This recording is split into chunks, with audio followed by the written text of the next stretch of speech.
Number 5, designated state natural park. We have Mr. Tyler Wick with Lake Mountain Park. And appreciate you coming, sir. No problem. Well, everyone, my name is Tyler. I'm the Chief Ranger at Bays Mountain Park.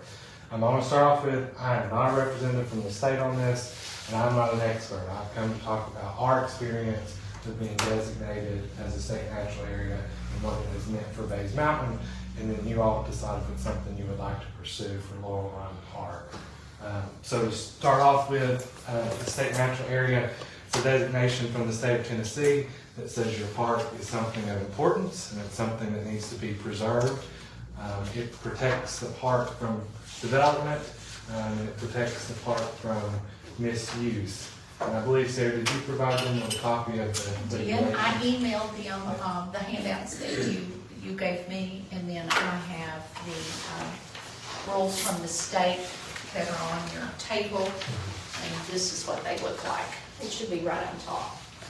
So the state natural area is a designation from the state that protects a park under the Natural Areas Preserved Act, which is an act of the General Assembly of the state of Tennessee. It does take an act of the General Assembly to designate a park as a state natural area. Bays Mountain has been a state natural area since 1973.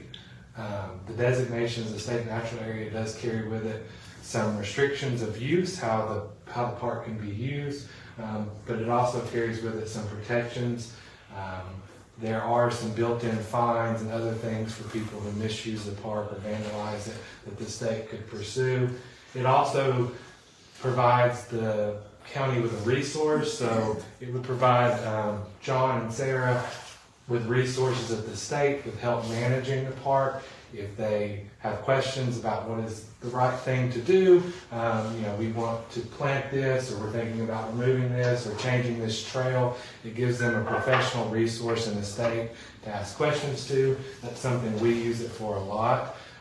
But it also gives you some guiding principles to help you in decision making with, is what we're considering doing with the park a responsible thing to do? We use it a lot for that as well. Because of the importance of these sites, we don't want to develop them for uses that that's not appropriate for them. And that's where those regulations really come into hand. I believe Ms. Sarah also sent you all a copy of our management plan with the state. That plan is something that was developed by the state in coordination with the staff at Bays Mountain to help guide us in particular areas of rules that we want to lay out for our park, as well as areas of improvement that we can make to the park. Those plans are very useful guiding documents, and it's nice having the resources of the state to help you draft those, so it's not all on an individual here at the local level. Excuse me, I emailed those management rules for Bays Mountain, and I printed one copy. It's quite large, Yeah, so if you want to take a look at it, I have it here. But you have that in your email as well. And the reason this got brought about is because the park director at Bays Mountain, Ms. Megan Krager, she and I had a meeting with the director of state natural areas, and he was aware of Laurel Run Park and its significance to the area and its natural environmental significance, and he asked us if Laurel Run Park or Hawkins County government would be interested in pursuing a designation for Laurel Run. And so we brought it to the attention of Sarah and John and the mayor, and Sarah invited me to speak here to you all about it today. So if it is, I'm happy to answer questions, and if it is something that you all would like to pursue, we are more than happy to reach out to the state and let them know that we have talked to you all, and you all would like to pursue a designation from the state. Director Young, what's your feelings and opinion on this? I've actually talked with Megan, several times, and actually have talked with Tyler also. And, in my opinion, from what we look at, I don't know if we can handle with what small, personnel that we have. I don't know if we can handle a lot of what is asked by the state for us. One thing that I've kind of looked at is some of the stipulations that we'll have to do As far as some of our flower input, some of our stuff, we'll have to do some reports, is my understanding on it. Also, and we're not really, what I would say, like Bays Mountain has different individuals specifically for different aspects of what that they do. Well, we're just so small-handed, it will change some of the structure of our park. Because I've read all the rules that they've seen and everything as far as, us county having control of it. The state will have some control on it, telling us, the rules and stuff that we'll have to go by. Which in some ways will be good, but, we'll just have to look to see which way that the mayor and everybody, wants to go on that. I think it will just change us a lot as to what we have now. But that's just me personally, and I don't know. And I've actually getting benefits from it as far as grants, if it makes it easier to get us any grants or anything.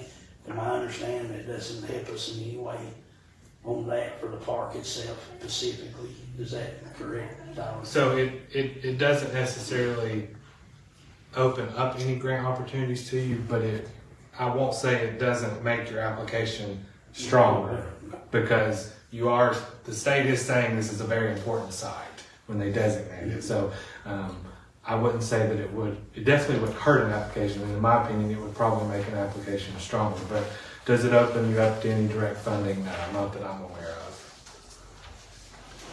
And right now, everything's running super good, Director.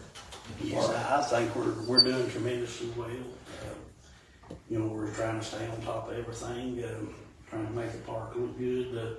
Having it open to the public, for fishing, hiking, and like I say, first of all, I want to thank Bays Mountain because they have been a tremendous help to me. I've actually gained some tremendous knowledge from working with them, and we I think, started a good relationship there.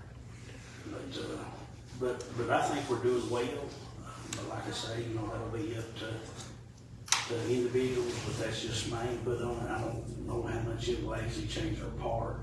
For what we do now is where we actually make the judgment on it versus turning it over to the state till they make the judgment on it for us.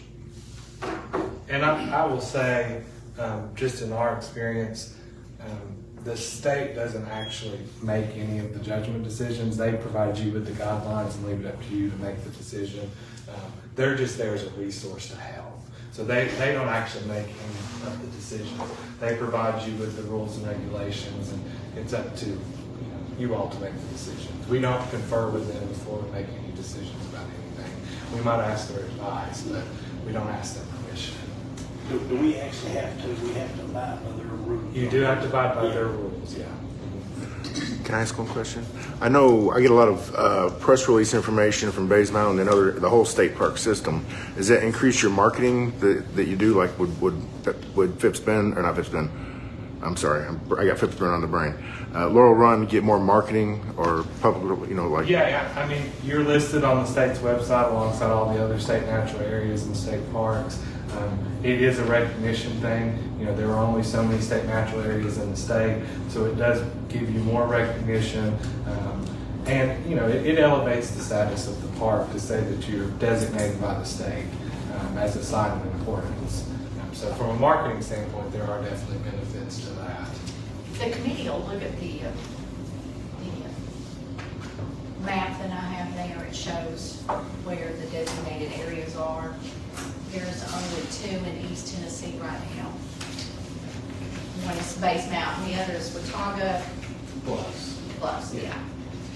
So if a naturalist went to the Tennessee's website to see where they could go for hiking or whatever, so we would show up there on their website. And there's a lot of people that are interested in those wildflowers that we have. So that's how we are funding the bridge by the tourism grant for the wildflowers. So something like this might help promote that as well. Just wanted you to know that. Yeah, and Sarah's probably familiar with these grant applications. Anything you have in there to elevate your status, elevate your potential of getting a grant. They're very competitive. They're very competitive. And so, a designation as a state natural area definitely does not hurt your chances of getting grants. So, unless I misunderstood you, you said the state would come out and look it over and either do a management plan or help us They would help do a management They would plan? help do a management plan. They wouldn't tell you what to put and what not to put. They would come out and help you develop a management plan. So each region has an ecologist that specializes in management of these type of areas. So we have one, her name is Lisa Huff, in East Tennessee, and we had her out at the park last year because we had some questions about things ourselves that we were unsure about. So she came out and spent the day with us and answered a lot of questions, and they helped write the management plan for the site. And, that's all part of being in that designation. The state doesn't charge you for that. Developing those management plans, answering questions, helping you make decisions, that comes along with it.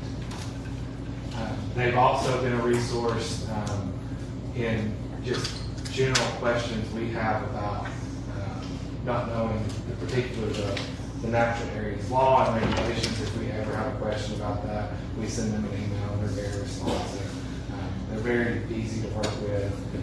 And since each region does have its own sort of manager, ecologist, it's a quick response time and there's always help available.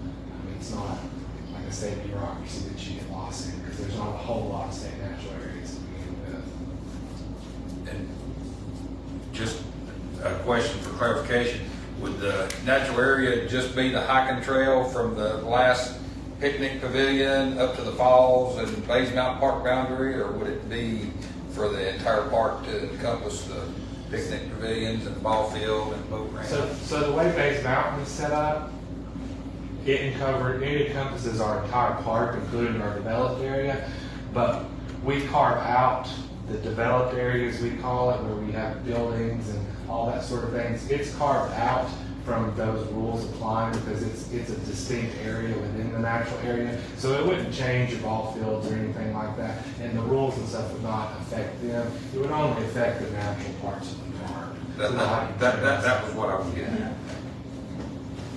That was what I was going to ask next. Yeah, and you, in conversations with them, if this is something you all decide to pursue and the state decide to pursue, there would be conversations about what areas are getting protection and what areas are going to leave alone.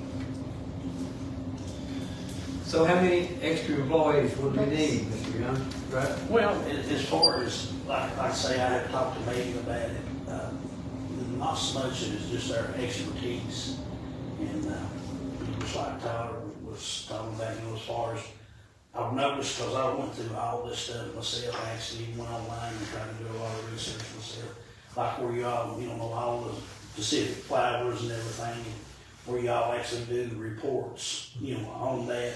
What is it, on an annual basis or something? So you're required to file an annual report. It's actually not a very extensive report. It's just about 2 pages, and they ask questions about what changes have you made in the last year? What are you needing help with? Have there been any events that you've held? That sort of thing. They just basically what have you been doing for the last year?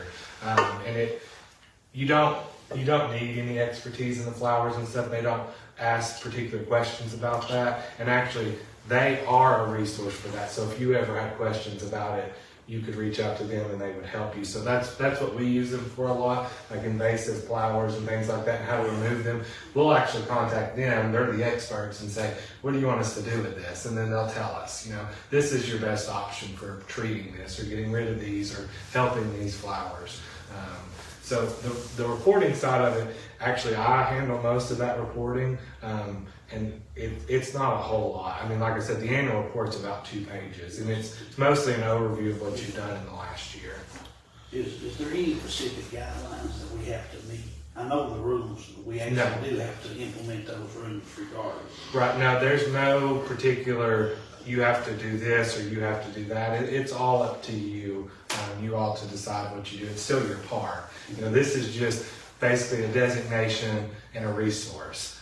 Now it does come with some rules, but those rules are to help you all better protect the resource. They're not meant to constrict you. They're meant to help you. And those rules are a really good thing to fall back on if you have some people who are maybe wanting to ride their four-wheelers up and down Laurel Run Park, and you can come back and say, no, we've got these rules from the state that help us manage this site, and they say that that's not a good thing to do, which it's not, because you'll destroy the flowers and the creeks and stuff. And so we use the rules a lot for that too, in helping us just make decisions about should we allow something or should we not allow something. We had talked in the past about possibly at some point in the future, maybe having campsites or whatever, and this says no camping within the park, no tents or public camping. Does that mean just in the restricted area, or does that encompass the whole park? So it does encompass the whole park, but we have camping at Bays Mountain. Yeah. That's something Yeah. that we reach out to the state and say, hey, we're interested in having camping. Right. And they say, well, let's look at how we do it responsibly and how we do it correctly. Right. And we put together a plan with them. And if you look at our management plan, I believe it actually may be in there. I can't remember if it's in that one or another document. And we have camping. So it's not that you can't, the rules are just there to help you. And if there's something you want to do and it's not by the rules, you reach out to them and say, hey, we would like to do this, and they help you do it responsibly. So again, they're not there to restrict you, they're there to help you. Mm-hmm. So what you're saying is there's not a lot of extra work that this involves. It's more of a status thing for the park, and it would be a help. Yeah, it's a status thing, and it would be potentially a help to John, to help him in places where he may not know something, but it would put a little bit of extra work on John. He's going to have to do some reporting and stuff. But it's not excessive. It's not excessive, no. And the reports are pre-printed, so Yeah. we would just fill in. You the just fill blank. it out. Yeah, you just fill it out. What about volunteer organizations? Do you ever use volunteer organizations to help with things like that? We do. So we actually host a chapter of the Tennessee Naturalists at Bays Mountain. It's the Bays Mountain chapter, and we use them for things like wildflower identification and things like that. And John, that's always a resource we're willing to share with Laurel Run. That program, students pay a fee to participate in that program, and they get classroom time instruction from professionals, and then after they're done with their classroom time, we turn them loose to actually do work. And so we get a lot of work out of organizations like that. Maybe, like the FFA program or the whatever at volunteer, Yeah, our Pulaski Club at Dobbins Bennett High School, they do a lot of work at Bays Mountain, so we partner with them a lot too. So FFA is definitely something you could use. Okay. And essentially the process for this would be is, if you all were interested, there's of course no guarantee that the state would move forward. Right. It would be a request from you all, and then that would engage the state to have conversations with John and Sarah and the mayor probably about what a natural area at Laurel Run would look like. And they would have questions about, what's the government of the park, and are there protections in place at the park, and what kind of wildflowers are at the park. And those are all things that we could help John with answering. But it's no guarantee, because it takes an act of the General Assembly, so it would go before the General Assembly, and the governor would have to sign it. It's that high of a designation. So the first step's contacting the state, then they come out, give their recommendation or whether or not they would entertain it as a natural area, and then they would develop the management plan. Yeah, so we have the contact at the state, and my boss, the park director at Bays Mountain, she has reached out to them to let them know that we were talking to you about it, and if it was something you all were interested with, she would communicate that back to them at the state, and then they would move forward from there. Since they're, like Ms. Sarah said, there's only 2 state natural areas here in Northeast Tennessee. We've kind of served as a contact for them on this matter, because they knew that Laurel Run butted right up against Bays Mountain, and we were already worked together anyway. So It appears to me that it'd be a good thing. We don't want to get into having to hire other employees. I don't think we, at this time, can afford that. It's a hurry about it, but According to what you've said, there's not gonna be that much additional No, and that could all be laid out with the state before you before you.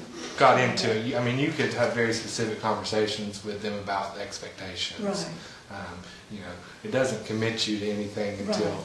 it's actually signed by the governor, so. So what you need from us today is, approval to go ahead and contact the state.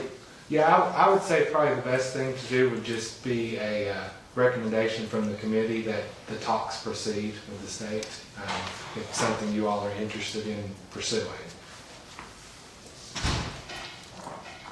Well, I make a recommendation that conversation go forward. Would you like to make a motion? Yes. I'll second that. Okay, got a motion to move forward. Got a second by Mr. Klontz. Any discussion on it? Okay. All in favor of the motion then, vote by saying yes. Let's have a roll call. Okay, got a request for a roll call. Ms. Davis, would you do a roll call vote? Sylvia please? Von Trent, Yes. Jeff Barrett, Yes. Danny Elvis, No.